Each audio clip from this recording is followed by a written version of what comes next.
자, 오늘 본문은 홍해를 건너고 그 감격을 찬양으로 표현한 모세의 노래인데 19절에서 그 21절까지 뒷부분에 나오죠. 그 부분은 마치 그 부록처럼 모세의 누이인 미리암이 소고를 치고 춤을 추면서 노래한 그 내용을 이렇게 첨가해서 또 같이 기록해 놨습니다. 이제 얼마나 이게 감격스럽겠어요. 기독교에 있어서 찬송이라는 부분은 말씀과 기도와 더불어서 굉장히 중요한 영적 요소라고 말씀을 드렸죠, 이미. 그래서 예배라는 것이 하나님의 영적인 부분에 통치를 받고 있는 우리의 지정의가 하나님을 향해서 발현되고 표현되는 그 부분에 집중해야 되는데, 그 지성이 말씀으로, 또 기도는 의지로, 그리고 찬양이 우리의 감정으로 그렇게 표현을 해야 된다고 말씀을 드렸습니다. 그래서 예배는 말씀과 기도와 찬양이라는 이 세 가지 핵심적인 요소로 이루어진다고 말씀드렸죠. 그러니까 여러분이 어떤 모임이든지 간에 이게 예배라는 것을 드리려면 적어도 이 세 가지를 반드시 집어넣는 형태를 갖추는 것을, 그것을 예배라고 한다, 이런 말씀을 제가 드린 기억이 납니다.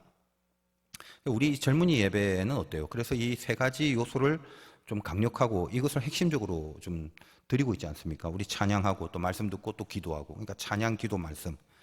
근데 사실 저는 여러분들이 이 예배 말고 좀 전통적인 주일 낮 예배도 좀 드릴 것을 권면합니다. 우리 예전에 나 때에는 그때 예배라는 건 뭐냐면 주일날은 그냥 뭐라고 할까, 그냥 하루 종일 그냥 교회에 있었다고 보면 돼요. 그러니까 주일에 평균 3번 예배를 드리지. 낮 예배 드리고, 그 다음에 뭐 부서 예배, 청소년이면 청소년, 청년 예배 또 드리고, 그리고 그때는 거의 대부분 주일 저녁 예배가 있었어요, 교회마다. 그러니까 저녁까지 남아가고 교회에서 국수 한 그릇 먹고 저녁까지 예배를 드리고, 그렇게 집에 오면 밤 10시 막 그 정도 됐어요. 그러니까 의뢰이 그래야 되는 줄 생각하고 매번 주일 성수라는 개념은 온전하게 거의 그 교회에서 다 보냈던 그런 시절이 뭐 있었습니다. 근데 이제 뭐 그런 지금 형태들이 많이 사라졌죠. 그래서 우리가 알아야 될 건 주일은 보통 이제 온통 예배만 드려지는 날이라는 것이 맞습니다. 근데 뭐 여러분 지금 이 시대는 남는 시간을 이용해서 여러분이 또 해야 할 것도 하고 뭐 그렇습니다만, 하여간 이 예배라는 부분에 대한 강조점은 예나 지금이나 이제 변함이 없는 거죠. 그래서 기도와 말씀과 찬양에 대한 세 가지가 탄탄해야 된다는 것은 이미 알고 있는 거지만 염두에 두시고, 오늘 이제 찬양에 대해서 좀 묵상을 할 건데, 여러분 찬양 혹은 찬송 뭐가 다른 겁니까? 비슷한 거예요. 그냥 비슷하지만 굳이 이제 차이를 말씀드린다면, 찬양은 좀 넓은 개념이고 찬송 그러면 이게 좀 음악이나 노래로 집약된 거다. 이 정도만 이해를 하면 될 것 같습니다. 별 차이 없어요. 그러니까 우리가 찬양하는 방법이라는 게 꼭 노래나 악기 말고도 뭐 다른 것들도 좀 있죠. 뭐 춤으로도 할 수도 있고, 뭐 어떤 뭐 심지어는 뭐 연극으로도 뭐 여러 가지, 하여간 뭐 많은 것들 통해서 하나님을 찬양하는 내용의 컨텐츠들은 굉장히 다양합니다. 이제 그 큰 개념 안에 찬양 안에 이제 찬송이라는 게 있다. 뭐 이 정도로만 개념 이해를 하면 될 것 같고요.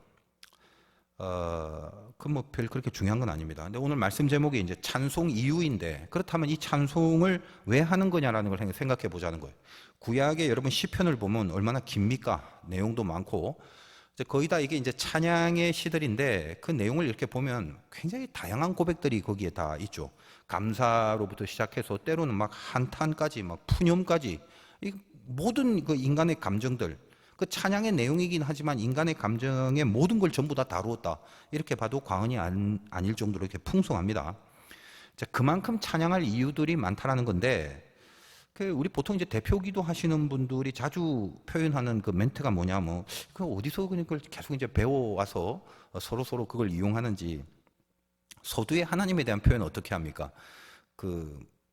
찬양을 받으시기 합당하신 하나님, 이렇게 기도 많이 하죠. 많이 들어봤잖아요. 그러니까 간단히 생각하면 뭐 찬양을 받으시기 합당하신 하나님, 그래 하나님이 어떤 분이냐? 찬양을 받을 이유가 많으신 하나님이다. 뭐 당연한 거 아니냐? 뭐 이렇게 생각을 하고 있을 수 있죠. 뭐 당연히 이것도 맞는 말이고, 그렇지만 조금 한 번 더 생각해 보자는 거예요. 특별히 무슨 이유에서 찬양을 받으시기 합당할까? 그걸 한번 생각해 보자는 거예요. 찬양을 받으시기 합당한 건 인정하고 그건 맞죠, 당연히. 근데 특별하게 무슨 이유 때문에 찬양을 받으시기 합당한가?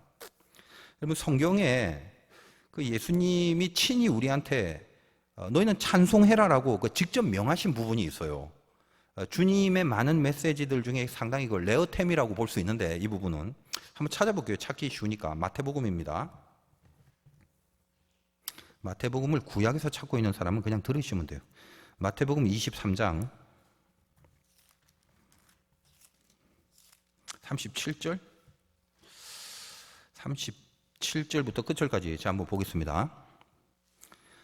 예루살렘아 예루살렘아 선지자들을 죽이고 내게 파송된 자들을 돌로 치는 자요 암탉이 그 새끼를 날개 아래 모음같이 내가 네 자녀를 모으려 한 일이 몇 번이더냐. 그러나 너희가 원하지 아니하였도다. 보라 너희 집이 황폐하여 버려진 바 되리라. 내가 너희에게 이르노니 이제부터 너희는 찬송하리로다. 주의 이름으로 오시는 이여 할 때까지 나를 보지 못하리라 하시니라. 좀 이상하지 않나요? 좋은 내용이 아니잖아. 쭉 읽어보니까 선지자들을 죽이고 파송된 자들을 돌로 치고 암탉이 새끼들을 날개 아래 모으려고 수없이 노력을 하지만 그걸 원치 않았다는 거예요. 그러니까 집이 황폐하고 버려진 바 되었다라고 그렇게 이야기를 합니다. 근데 거기다 대고 뭐라고 하세요? 이런 지경까지 된 다음에 이제부터 찬송하라라고 직접 명하신다는 겁니다. 그리고 그 뒤에 나를 보지 못한다는 말이 무슨 말이죠? 십자가의 죽으심을 말하는 거죠. 그러니까 이런 거예요. 하나님이 아무리 그 날개 아래 품어주려고 해도 이 먹히지 않는 인간들이란 말을 하는 거죠. 자, 그러면 어떻게 해요? 그럼 다 나가 죽어라. 그렇게 안 하시고 당신의 아들인 예수 그리스도를 죽이심으로 우리를 버리지 않고 살리신다는 거거든요. 거기에 찬송을 하라는 말이에요. 그래서 그러니까 이게 뭐냐면 한마디로 말하면 예상치 못한 결론이란 말이죠. 여러분 구원이라는 것 자체도 예상치 못한 결론이라고 보죠. 이 전부 다 하나님이 하신 일이지 우리가 안 하고 또 우리가 못 하고 그러고 있는 건데 오라 오라 해도 안 하고 뭐 시켜주려고 가니까 다 죽여버리고 그런데 우리로서는 도무지 되지 않는 건데 그걸 하나님이 해내시는 겁니다. 그게 찬송의 이유라는 말을 하는 거예요. 너희는 찬송하라. 그럼 결국 찬송이라는 건 우리에게로부터 비롯돼서 우리에게서 나가는 게 아니라 하나님께로부터 주어지는 거죠. 그러니까 진짜 찬송은 하나님이 주신 것을 그걸 표현하는 거란 말이거든요. 고로 뻔한 얘기지만 은혜를 받아야 이게 찬송이 나올 거 아니겠습니까? 그 은혜의 기초가 뭐예요? 우리가 구원을 받은 거, 내가 할 수 없는 그거를 하나님이 이루신 거, 그것이 은혜의 핵심이잖아. 그리고 그런 원리, 내가 할 수 없는 것을 하나님이 이루시는 그 원리로 되어진 모든 것들을 경험할 때마다 마땅히 우리가 하나님 앞에 찬송이 나와야 된다. 그걸 찬송해라. 이런 의미라는 거예요. 여러분 홍해를 건넌 사건 오늘 15장인데 홍해를 건넌 걸 왜 이렇게 찬송으로 나와? 지금 모세가 이 사건을 자기가 만들어낸 게 아니죠. 우리는 그전부터 알아왔잖아. 진퇴양난의 상황에서 예기치 못한 상상 불허의 경험을 하죠. 이게 누가 하신 거예요? 하나님이 하신 거잖아. 그러니까 말주변도 없다고 했던 모세가 오늘 이 표현한 가사들을 보면 거의 그 노벨 문학감상이 될 문학상감이잖아. 그 수려한 문체 하나씩 보면 그게 왜 그러냐? 하나님이 주신 것을 표현하는 차원이거든요. 그러니까 진짜 찬송은 이 감정의 깊은 곳까지 하나님의 감동이 들어가서 이 심령 속으로 들어가는 게 하나님의 감동이. 그래서 앞으로 되어질 일들에 대한 그 예언의 메시지까지 나올 수 있는 그런 깊은 은혜가 있는 겁니다. 시간 관계상 다 찾을 수는 없겠지만은 제 설교를 여러분이 많이 들었다면 간헐적으로 제가 많이 했던 얘기 중에 여러분 시편 같은 데 보면 특별히 다윗이 그 가끔 보면 이상하게 막 고백을 해나가다가 자기도 모르는 소리를 하는 경우가 많아요. 읽어보면 왜 갑자기 이런 얘기를 하지 이런 거. 근데 그걸 다시 연구를 해보면 앞으로 저 미래에 오실 메시아에 대한 예언을 그거를 시편 가운데 적어놓은 구절이 있다 이 말이지. 그런 경우가 많아요. 그 왜 그런 거예요? 찬송이라는 건 하나님이 주신 거기 때문에 그 하나님의 메시지들과 감동이 내 안에 깊이 들어가서 나에게서부터 우러나오는 게 아니라 하나님 것이 들어가서 나오는 거기 때문에 이 과거와 현재와 미래를 넘나들면서 하나님의 뜻들이 고백되어 나가는 그런 순간들이 있더라는 거예요. 오늘 본문 찬송도 마찬가지죠. 여러분 1절부터 12절까지는 그 이제껏 바로 직전에 경험한 홍해 도화 사건을 내용으로 하고 있잖아요. 근데 그걸로 끝나지 않습니다. 여러분 13절 봐요. 주의 인자하심으로 주께서 구속하신 백성을 인도하시되 주의 힘으로 그들을 주의 거룩한 처소에 들어가게 하시나이다. 여러 나라가 듣고 떨며 블레셋 주민이 두려움에 잡히고 에돔 두령들이 놀라고 모압 영웅이 떨림에 잡히고 가나안 주민이 다 낙담하나이다. 기타 등등. 요 13절 이하의 내용이 뭐예요? 이제 이 찬송을 하는 현재는 바다를 건너온 그 현재지만 어디까지 노래하고 있는 거예요? 미래. 그죠? 그러니까 가나안에 들어가는 내용 아직은 되어지지 않았는데 그건 미래의 얘기인데 벌써 노래를 하는 거거든. 그게 이제 14절에서 15절까지 그 이방 족속들이 두렵고 떤다 이런 내용들이다 이 말이에요. 이게 뭐예요? 가나안으로 가기까지 이스라엘이 앞으로 만나고 당하는 족속들이 이미 그 이스라엘에게 함께 하신 하나님으로 인하여 두려워하고 있다는 내용이 되는 거예요. 실제로 여호수아에 가면 이제 정탐꾼들이 들어가서 가나안에 있을 때 기생 라합을 만나잖아. 근데 그 기생 라합을 통해서 무슨 얘기를 들어요? 야, 우리들 니네들 소문 다 들었어. 저 바다 건널 때부터 하나님이 함께 하신 니는 굉장히 특별한 족속이라는 걸 이미 알고 있어. 그래서 우리의 간담이 녹고 있어. 이런 표현을 한단 말이에요. 이스라엘 백성들은 그런 줄도 모르고 있었겠죠. 지들이 쫄아갖고 어떻게 할까 하면서 이리저리 정탐하고 들어갔는데 실제로 들어가 봤더니 적군의 마음가짐이 어떻다? 하나님이 함께하는 백성이라는 소문을 듣고 저 적들의 마음에 간담이 녹아지더라. 이런 것입니다. 이것이 우리가 주는 그 신앙적인 시사가 뭐예요?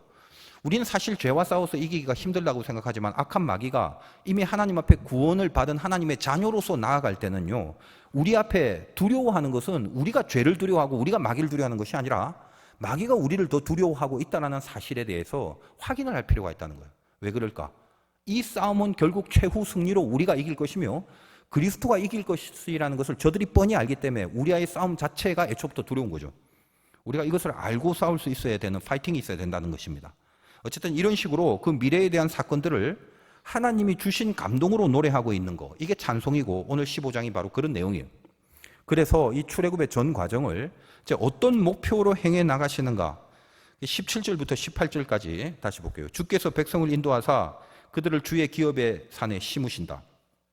여호와여, 이는 주의 처소를 삼으시려고 예비하신 것이라. 주여, 이것이 주의 손으로 세우신 성소로소이다. 여호와께서 영원무궁하도록 다스리시도다 하였더라. 모세의 이 마지막 부분입니다. 이스라엘 백성을 심는다. 그 기업에 심어서 그래서 성소, 즉 교회를 만들고 하나님들이 그들을 이제 통치하는 그 목표를 갖다 놓고 거기까지 지금 여기 노래를 했잖아. 그 목표를 두고 이제 이 출애굽을 이루신다라는 말이죠. 그리고 이 찬송의 가사대로 이스라엘이 그 역사를 실제로 이루어내지 않습니까? 하나님이 하시는 일을 지금 다 말하고 있다는 거예요. 기가 막힌 하나님의 감동 속으로 이 모세는 그 이스라엘 전체의 운명을 예언적으로 그렇게 지금 고백하게 되는 거죠. 그게 찬송이란 말이에요. 그러니까 아까 말씀드렸다시피 찬송을 왜 해야 되나? 여러분, 이거 예상이나 했겠습니까? 이들이 지금 이렇게 될 줄 꿈이라도 꿀 수 있었겠냐 이 말이죠.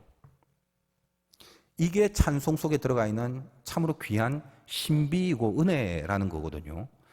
제가 그래서 이제 이 점을 좀 강조하기 위해서 그 19절하고 21절은 약간 생뚱맞게 이렇게 부록처럼 그 미리암, 모세 누나의 노래를 이렇게 했는데 이게 한번 비교를 좀 해보자는 거예요. 이제 여러분 조금 좀 이해를 해주실 게 제가 이 성경을 보는 그 관점이 좀 독특하다 보니까 그 어색할 수도 있어요. 그러니까 이 미리암의 찬송이 좀 수준이 낮다라는 말이 아니라 이것도 굉장히 귀한 거지만 모세의 찬송 다음에 왜 미리암의 찬송을 이렇게 연결해서 성경이 적어 놓았을까? 그걸 이제 묵상하게 됐습니다. 이 모세의 노래는 이스라엘 역사 전체를 과거, 현재, 미래까지 그렇게 찬송으로 노래한 거고, 미리암의 노래를 봤더니 이게 뭐 절은 세 절밖에 없는데 실제로 노래한 내용은 21절 그 중간에 달랑 한 두 줄 있어요. 그죠? 그러니까 이건 현실의 내용만 찬송을 한 거잖아. 지금 뭐 이런 해석과 이해는 사실 아무 데도 없어요.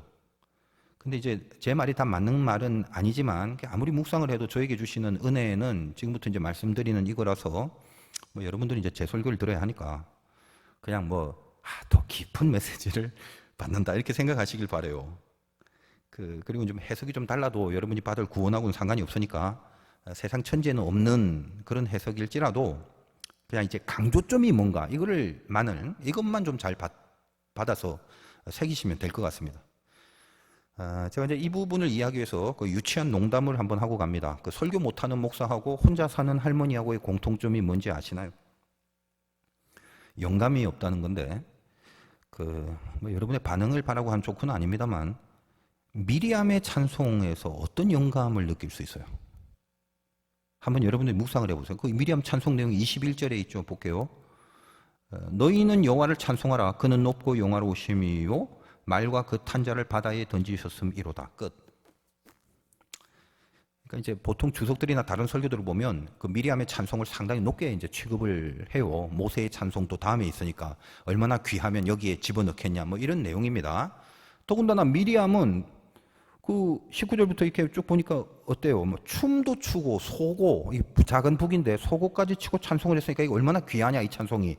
그런 해석을 합니다. 그래서 보니까 또 모든 여인들이 따라오면서 같이 찬송한 걸로 그렇게 나와 있죠. 그래서 보통 이제 주석가들이 이게 바로 그 미리암이 여성 찬양대의 시초다, 뭐 그런 그 이해를 하기도 합니다. 그래서 뭐 제가 이제 이런 이해들을 뭐 다 틀렸다고 주장하는 게 아니고요. 뭐 그렇게 봐도 큰 상관이 이제 없죠. 뭐 천국 못 가는 거 아니니까. 근데 이 미리암이 찬양을 하는 동기가 나와 있잖아요. 19절 봐요.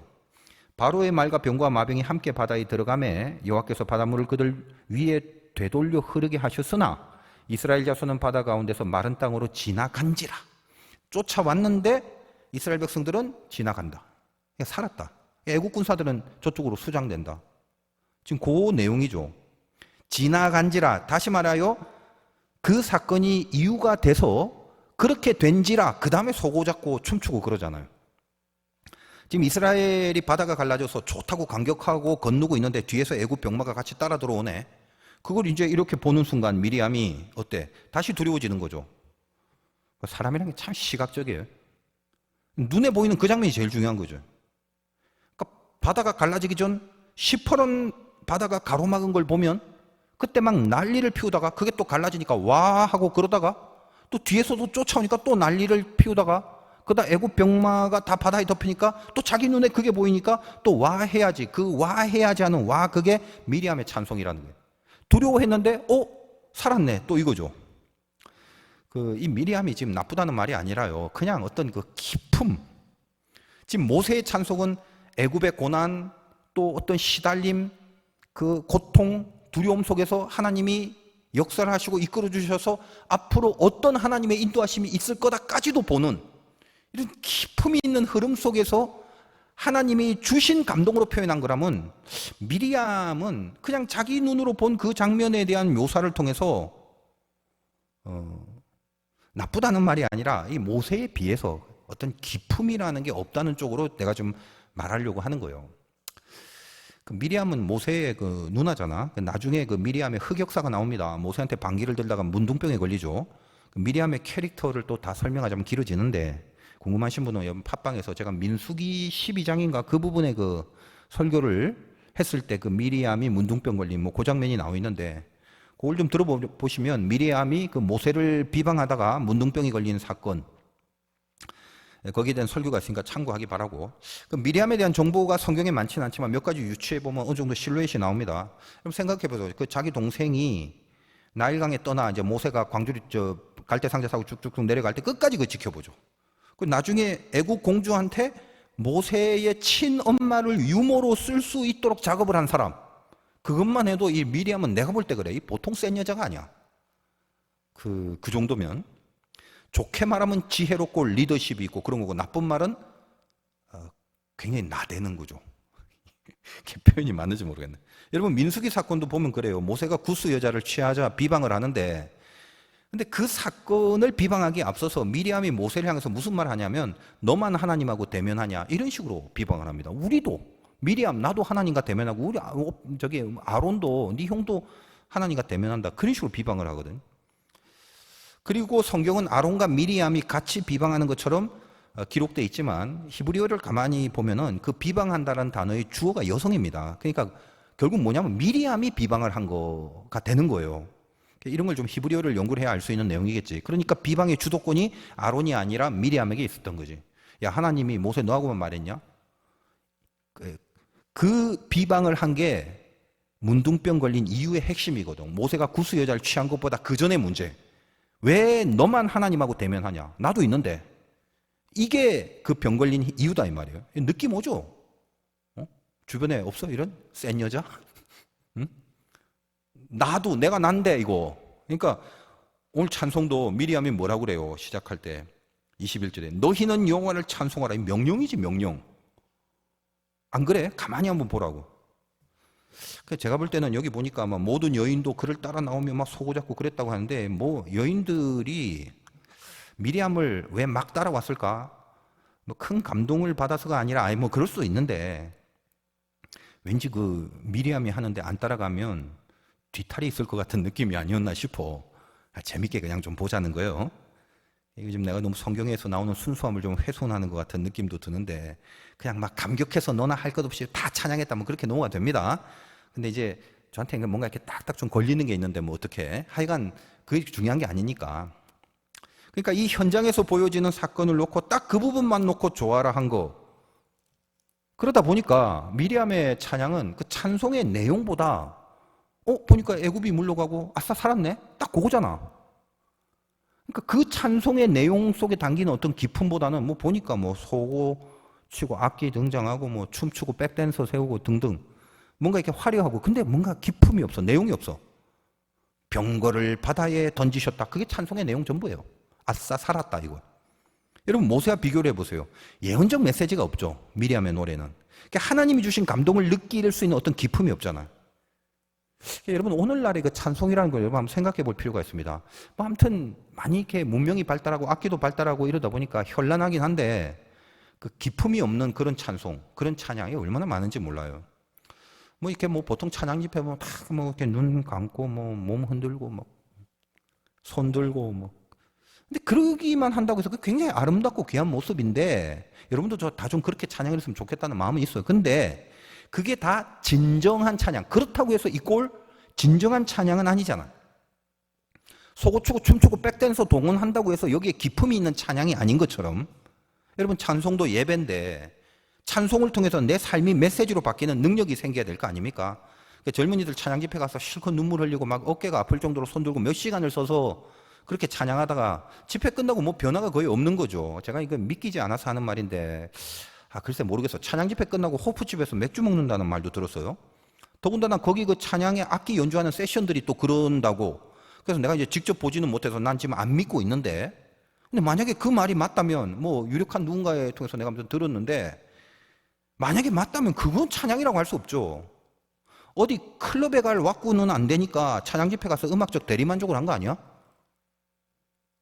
아니겠지. 나 아니라고 믿고 싶어. 저는 여러분들이 요즘 그 CCM 복음성 많이 부르는데 물론 다 좋지만요. 너무 그냥 건성으로 음악적인 테크닉만으로 만든 복음성이 좀 문제가 있는 것 같다는 생각도 듭니다. 물론 아주 그 귀한 찬양, 아름답고 은혜로운 찬양도 맞습니다. 근데 우선 이제 가급적 우리가 갖고 있는 그 찬송가를 좀 같이 이렇게 불러야 좋을 것 같다는 마음이 좀 들어요. 내가 꼰대라서 하는 말이 아니야. 여러분 그 찬송가라는 것이 음악적인 코드는 젊은 사람들과 잘 맞지 않을 수도 있습니다. 그런데 음악을 좀 아는 견지에서 내 생각은 찬송가처럼 안정된 코드가 별로 없어요. 그리고 중요한 건 찬송이라는 건 음악이 아니지. 그러니까 찬송가는 거의 다 신앙의 어떤 극적인 경험과 간증을 토대로 하나님이 주신 사건과 경험, 즉 하나님이 주신 감동으로 그걸 음악으로 표현한 게 대부분이에요. 그래서 어떤 책 중에는 우리가 갖고 있는 이 찬송가의 그 스토리만 적어놓은 그런 책도 있어. 구구절절 신앙적인 경험들이 묻어 있는 거라는 걸 그 책을 보면 알 수 있어요. 물론 제가 읽지는 못했습니다.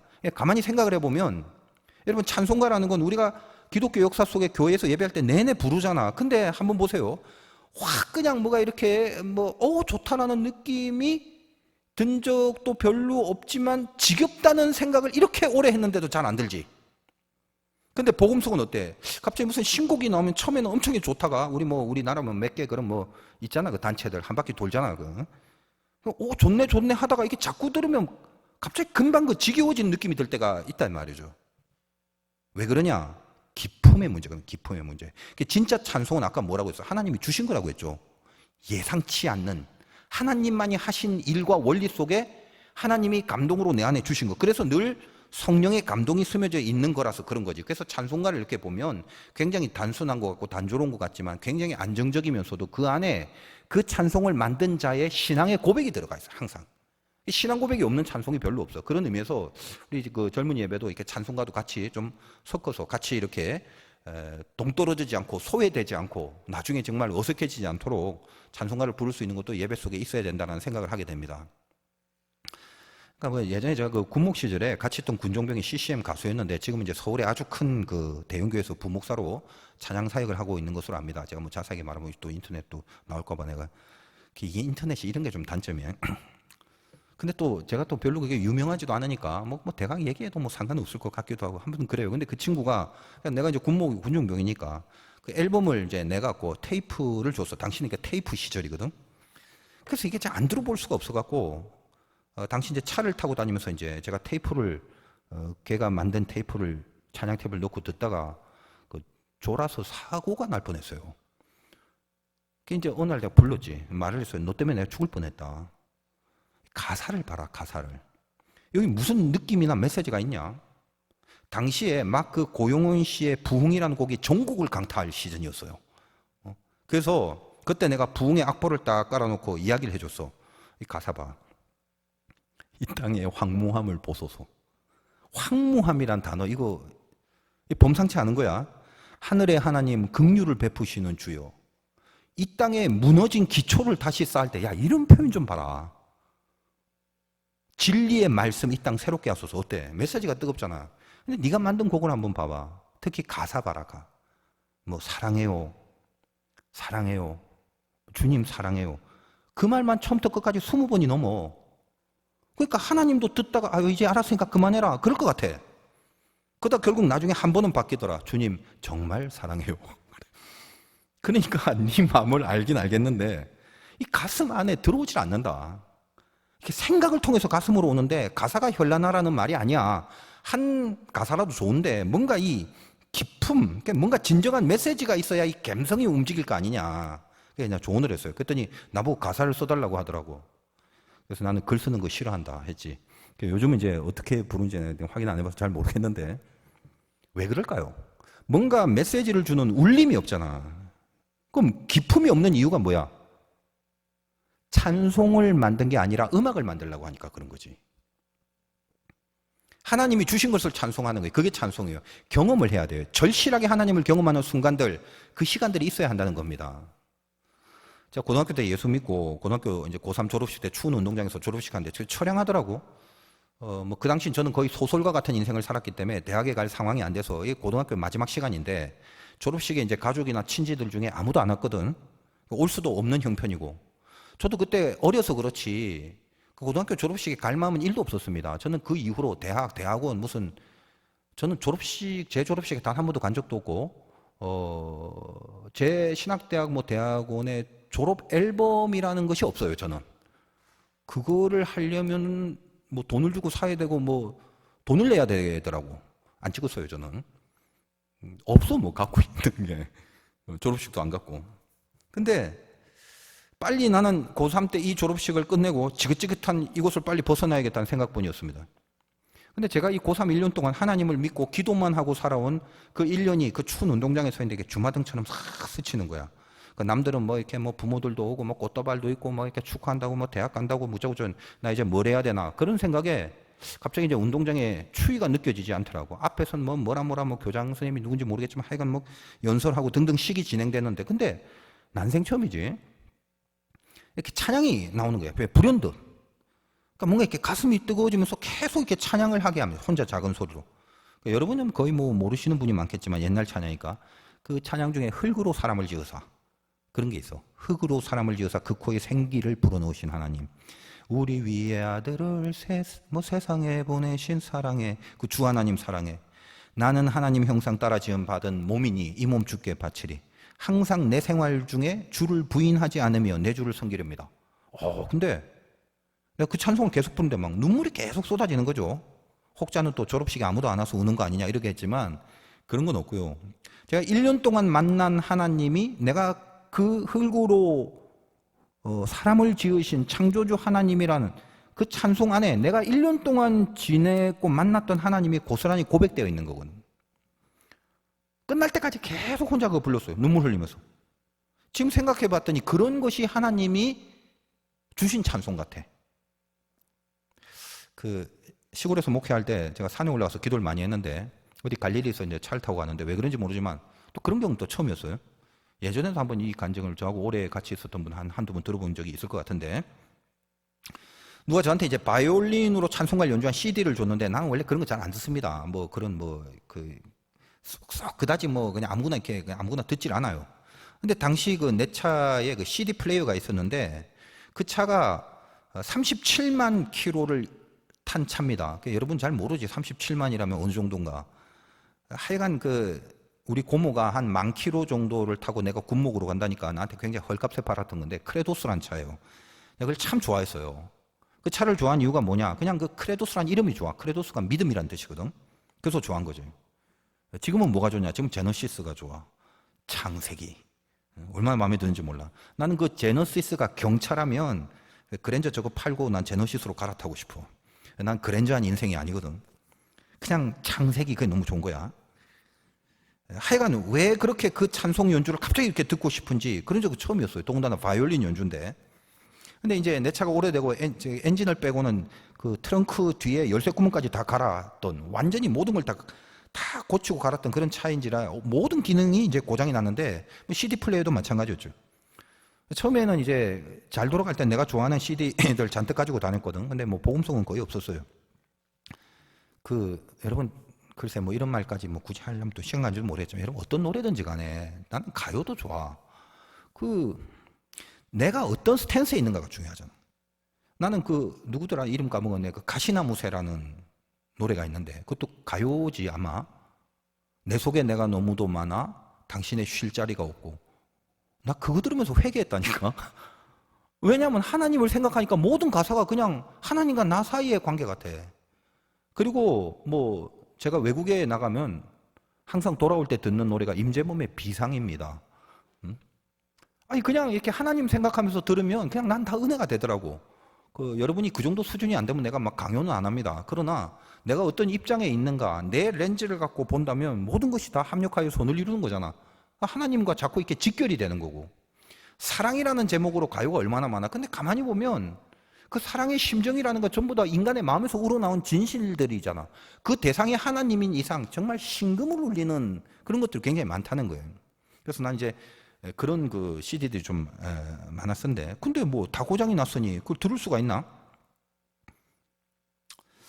근데 어느 날부터 이제 고장이 난 걸 이제 CD를 집어넣으면 찍 하고 나오고, 또 넣으면 또 나오고, 고치려고 하니까 돈도 많이 들어가고, 차도 너무 오래되고, 그래서 그냥 고장난 채로 몰고 다녔는데 한 5년 정도 계속 고장난 채로 있었거든요. 그 차 한 13년, 14년 정도 내가 탔는데, 그래서 그 중간에 또 혹시나 싶어서 이렇게 CD를 넣으면 아예 안 나오거나, 또 금방 다시 들어갔다가 찍 하고 나오거나, 완전히 고장난 상태로 있었는데, 그날은 정말 이상하게, 그날 또 굉장히 기도를 많이 했던 날인데, 너무너무 찬송을 듣고 싶은 거예요. 제가 그런 적이 없거든요. 찬송에 막 갈급함 이런 거 별로 없거든. 그래서 이제 차를 몰고 가다가 길 옆에 세우고 말도 안 되는 기도를 했어요. 하나님, 제가 지금 너무너무 찬송을 듣고 싶은데 하나님 찬양하고 싶은 마음이 왜 이렇게 뜨거운지 모르겠다고. 그러니까 말도 안 되는 기도를 하겠다고. 이번에 한 번만 내가 이 CD에 하나님 찬송하는 이 연주를 다 들을 수 있도록 하나님 이 CD 플레이어를 한 번만 고쳐주실 수 없냐고. 제가 기계를 고치겠다는 뜻이 아니라, 그러니까 이번 한 번만 딱 듣고 다시 안 돼도 괜찮으니까 정말 말도 안 되는 간절한 기도가 나오는 거예요. 자, 이런 이야기는 신학적으로 좀 오해를 살 수가 있어서 좀 조심스러운데, 어쨌든 뭐 나는 그렇게 유명한 사람이 아니니까 그냥 여러분만 이해하고 해석을 하면 돼. 앞에 플레이어에 제가 손을 대고 기도를 했어요. 하나님 한 번만 들려주세요. 그리고 이제 CD를 잡고 이제 넣으려고 하면서 속으로 다시 기도를 했지. 하나님 혹시 안 들려주고 안 고쳐줘도 저 원망 안 합니다. 그냥 그래도 제 마음만, 진심만 받아주세요. 아주 그런 깔끔한 뒤끝 없는 기도까지 하고 CD를 넣었는데, 들어갔다가 이제 좀 이따 찡하고 나와야 되는데 조금 있다가 안 나와. 그러더니 지직하더니 따라라라 바이올린 소리가 나는데요. 내가 그날 소름이요, 소름. 그날 길 옆에서 그 CD가 끝날 때까지 울면서 들었어. 그 연주를. 또 혹자는 내 차를 잘 모르니까 목사님 우연히 고쳐진 거 아니, 꼭 그런 사람이 있거든. 근데 내가 내 차를 왜 모르겠어요. 우연은 1도 없습니다. 처음부터 끝까지 찬송 다 듣고 또 CD가 끝나니까 싹 나오더라고. 그래서 혹시나 싶어서 하나님이 시골에서 목회하느라 내가 돈이 없는 거 아시고 기계를 아예 고쳐주셨나 싶어갖고 다시 한번 조심스럽게 넣어봤지. 근데 역시 또 그냥 씩하고 예전처럼 나와버리더라고요. 여러 번 집어넣는데 안 되더라고요. 정말 하나님은 딱 한 번만 들려주신 거예요. 인간이 참 간사한 게, 그러니까 또 속으로요, 아예 그냥 기계를 고쳐달라고 기도를 할 걸. 이게 후회가 되더라고요. 근데 또 다시 생각해보면 그날 한 번만 들려주신 것이 오히려 더 큰 그런 은혜가 되는 거거든. 그 차는 시골에서 그렇게 제가 군목 시절부터 해갖고 제가 화도교에 부임하는 그 시절까지 탔는데 13년을 타고 우리 이제 교회에 제가 부임하고 와서 그 차를 폐차시켰습니다. 근데 나는 차를 폐차할 때 그렇게 마음이 찐하더라고. 또 왠지 오래 키웠던 강아지 버리던 것 같은. 정말 그때는 이게 하나님이 들려주신 사건이에요. 그 소름 돋는 느낌이 아직도 있는데 다시 생각해 보면 어때요? 그때도 그 찬송은 하나님이 나에게 주신 찬송이라는 거예요. 내가 그렇게 찬송하기를 염원했던 적이 처음이거든. 내가 염원한 게 아니었던 거예요. 하나님이 나에게 감동을 주신 거다라고 생각을 해요. 그 제가 예전에 무슨 CCC 간사라는 어떤 분이 자기 집 세탁기 코드가 고장이 나왔고 그거 붙들고 기도했더니 고쳐졌다고 해서 제가 속으로 상당히 비난을 했거든요. 그 철물점에 가서 갈아 끼우면 되지 그걸 뭘 붙잡고 기도를 하고 있냐. 말은 안 했지만 속으로. 근데 제가 그렇게 한 거를 굉장히 회개를 했어요. 그 사람의 정확한 심령의 중심이 뭔지는 몰라도 하나님은 마음을 정하시면 기계도 고치시는 분이라는 걸 내가 믿게 된 거지. 아마 그분도 그럴 만한 이유가 하나님께 있었던 것이다라고 내가 인정을 하게 된 거예요. 내가 경험을 하게 되니까. 또 여러분 이 설교 듣고 집에 가서 고장난 드라이기 전기밥도 그런 것도 손대고 기도하지 말기 바래요. 왜 그러냐고 또 엄마 그러면 또 우리 목사님 그런 거 고쳤다고 말하면 나까지 욕먹을 수 있으니까 여러분 그냥 그 AS 센터 가시기 바랍니다. 혹시 고장난 거 있으면. 오늘 주제가 뭐야? 예상치 못한 것을 이루시는 하나님. 그 하나님을 믿을 때 찬송의 의미가 있다는 거예요. 음악이 아니에요. 우리 말씀 끝나고 기도 전에 찬송하잖아. 그걸 음악으로 여기지 말라는 말이에요. 그래서 우린 다 알죠. 우리 교회 이 음향과 악기 시스템이 얼마나 초라해. 그러니까 우리 연주하는 세션들과 찬양하는 팀들이 진짜 어디 서울에 좋은 음향 시스템이 있는 교회에서 가면 진짜 막 삐까뻔쩍 할 건데 출중한 실력들을 갖고 있는데도 우리가 진짜 이 정도밖에 안 되는 곳에서 빛을 투자 대비 그 효과를 별로 못 거두고 있잖아. 그러니까 내가 모르는 바는 아닌데 그럼 싸그리 다 고쳐갖고 좀 깨끗하게 다시 한번 해볼까? 여러 번 그런 생각을 하지만 음향 시스템이 좋으면 또 나쁘진 않겠죠. 얼마나 좋겠어. 그러나 우리는 이제 늘 내가 얘기했죠. 그냥 진검승부하자. 찬양이 하나님이 주신 것임을 그걸 믿고 불러야죠. 그러니까 좀 음이 틀리고 소리가 좀 받쳐주지 않고 지지직하고 이래도 모니터링도 안 되고 그래도요. 이건 음악이 아니라 이제 찬송이잖아, 그지? 그러니까 다 깨끗하면 좋아. 그건 인정한다. 근데 여기에 이 메시지를 주신 하나님이 감동으로 부르시게 하는 게 찬송이라면. 그래서 제가 찬양할 때 가끔씩 여러분 어때요? 중간에 부르다가 일어나서 부르자고 하지. 아직 젊잖아. 서 있는 게 불편하지 않지. 그러니까 서서 부르면 집중이 되는 거 아닙니까? 감동이 들어가 있는 찬송은 그 노래가 결국 뭐다? 음악이 아니라 그 노래가 예언적 미래가 되고 다시 말하여 내가 부르는 찬송 자체가 역사가 되는 거예요. 모세의 노래, 그 찬송의 이야기는 고스란히 이스라엘의 역사가 되지 않았습니까? 그러니까 여러분들도 좋은 찬송 또 많이 듣고 부르시기 바라고 특별히 안에서 이렇게 찬송이 이렇게 막 들어오는 그런 때가 있을 거야. 기도, 말씀, 찬송이 세 가지 요소들 이걸 밸런스를 잘 맞추면서 살기를 바랍니다. 우리 지정의의 조화를 이루어야 그래야 건강한 거지. 여러분 모세의 오늘 노래 이거는 보니까 역사잖아요. 오늘 본문 일일이 다 다루지 않습니다. 이제껏 벌어진 일들에 대한 묘사와 내용들이니까 어려운 게 없어. 읽어보면 돼. 근데 이 찬송의 내용 한마디로 말하면 애굽이란 과거를 끊어내고 이 바다에 전부 다 수장을 시켜버리는, 과거를 수장시켜버리는 굉장히 장엄한 스크린이. 그래서 이 노래를 찬송하는 모세나 이 찬송을 듣는 사람들의 가슴이 어떻겠어? 그러니까 여러분이 믿음을 가지고 산다는 건 어떤 겁니까? 저는 한마디로 이렇게 생각해요. 늘 어제보다 나은 오늘을 추구하는 거 아니야? 맞잖아. 어제보다 나은 오늘을 추구하지 않는 사람이 어디 있어? 근데 왜 어제보다 나은 오늘을 못 사는 거지? 반복된 악순환의 고리, 이걸 끊어버리는 강력함이 오늘 이 찬송 속에 드러나죠. 어제 애굽이었는데 오늘은 절대 애굽에서 안 산다는 거야. 어제는 애굽이었는데 그 애굽을 완전히 수장시켜버리는 강력함이라는 거예요. 여러분 생각을 해보십시오. 여러분의 어제를 생각해봐. 그럼 어제의 일 중에 후회된 것들이 있단 말이지. 생각을 해보면 그 유명한 말 있잖아. 생각하는 대로 살지 않으면 사는 대로 생각한다. 이런 유명한 말, 한때 막 돌았던 그 유명한 멘트잖아. 한번 보라고. 어제를 생각하면 거기에 나에게 유익했던 것이 뭔지, 후회될 것이 뭔지 있잖아. 근데 어제 그 짓이 나한테 뭘 줬는지 생각해보라고. 전혀 도움이 안 되는 것을 했다면 전혀 도움이 안 된다는 걸 아는데 오늘은 알잖아. 어제를 보니까. 근데 그걸 또 해? 이게 인생이야, 이게? 어쩌려고 이렇게 사냐? 여러분 성경에서 개돼지가 나오는데 개돼지를 악하게 표현한 이유가 뭐예요? 개는 토한 거를 가서 또 먹고 돼지는 목욕하고 나서 또 더러운 곳에서 뒹군다고 하잖아. 이거는 더럽다는 주제가 아니야. 한 짓을 또 한다는 거야. 이게 개돼지의 표현이란 말이에요. 애굽이 나쁜 줄 알았다면 그걸 바다에 전부 다 수장을 시켜버리고 하나님이 인도하시고 바라시는 내일을 향해서 가야 되잖아요. 그 길을 지금 보니까 하나님이 다 준비하셨다는데 그 내용이잖아. 오늘 찬송의 이 노래가. 우리가 가는 길에 모든 것들이 어때요?